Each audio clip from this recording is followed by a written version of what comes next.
Well, the last 48 hours in the no prep drag scene have certainly been interesting. We've got new rules for everybody except for you and I, the average person. Let's talk about it right now on the channel. What's up, guys? It's Chad. Welcome back to the Dorky and 40 RC channel. I am happy that we now have an established set of rules out for the 2022 season. Even though you know me, I will probably not make any national events.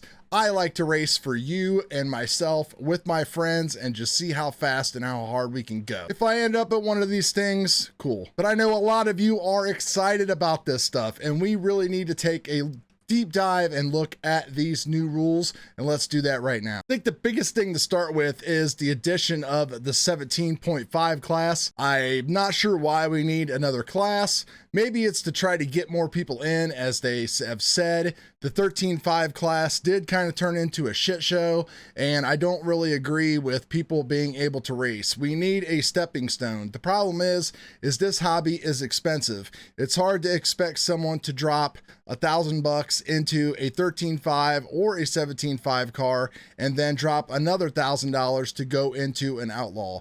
Yes, I know RC racing is expensive, and if you can't afford it, then you can't be into it. That's not my words. That's coming from other bigger players in the actual RC world. I totally disagree with that. We got to keep the little man happy, and we got to keep on education. We must continue to educate, and we must continue to bring new people in and not try to take their money. Maybe these new classes will help, maybe they won't. So let's look at the Street Outlaw, which is what I run and most of you guys run as well. This is where you take your 2S rubber tire car and you try to make the thing go as fast as you can to beat the guy next to you. Unless you're doing dial-in, which I see they have some actual rules for dial-in racing, which I like dial-in racing, especially at a local level, because it does even the playing field and it allows more people to have an enjoyable time, so they're not just getting smoked by the person who has the most time, the most money, and everything to put into their car, which is a true thing. Some people only have so much time to put into their cars.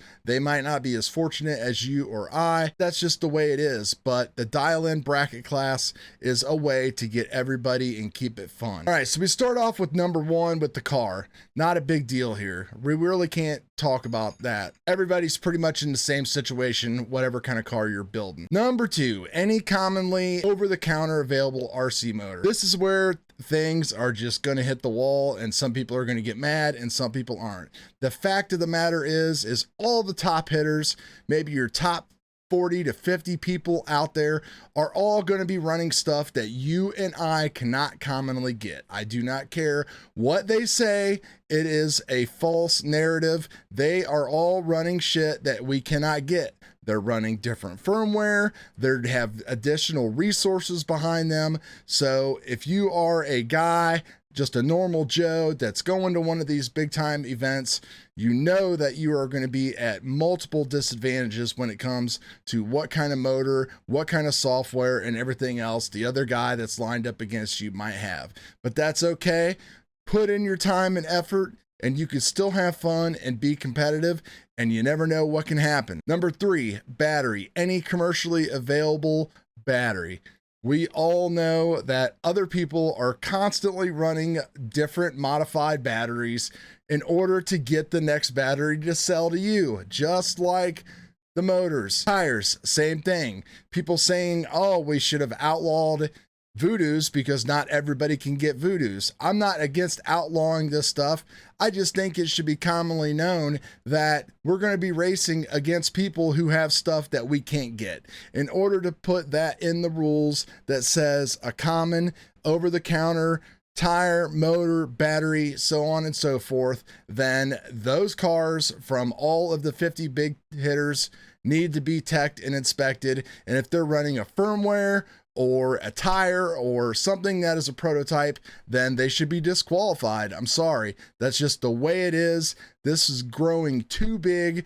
They are out there with two purposes: to win to test, promote their products, and make money for their sponsors or their development team, whoever is behind them. And when we go through the build, like the body, the wheelie bar, the shocks, all that stuff, the body holes, nothing there really kind of jumps out at me. It's pretty much all the same. It's good to see that they have finally classified tire prep, as in it's allowed, but a burnout is required before staging your car. Again, this could cause some drama because does the tire have to look dry? Does the tire have to be non-tacky? All that kind of stuff like that. So again, there's going to be a lot of there's going to be a lot of gray area when it comes to that. I think the safest thing is probably just going to be to run what everybody else is running at the time, which is going to be something like get stuck, reaction time, something like that.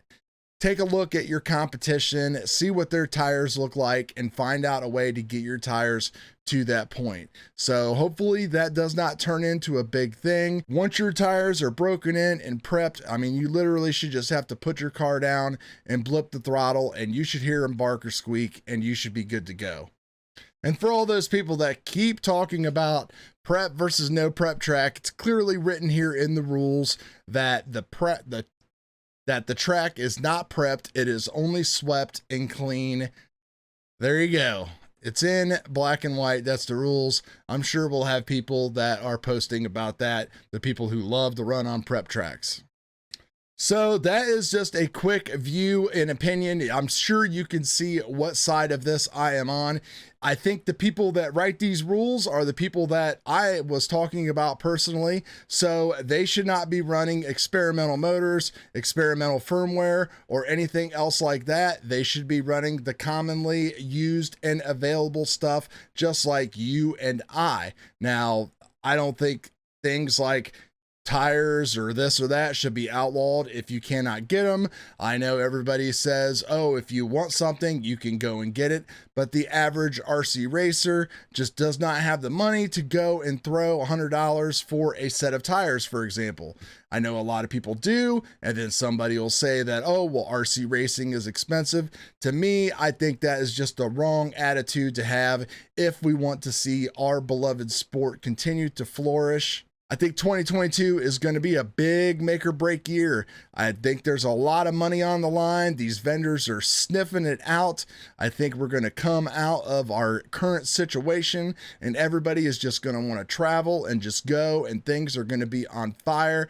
If supplied lanes hook up and we get stuff rolling in here, it could be very, very interesting. I, for one, cannot wait. I have new stuff on this car and waiting to be put into this car, and I am ready to get out on the streets probably in about another 2 to 2.5 months. Once this winter time breaks and is out of here, we are going to be out rocking and rolling, guys. We are going to be back here on the channel with tons of drag stuff. Bear with me until then, please. I continue to love all you guys for supporting me and staying here with the channel. We will see you guys on the next video. Peace.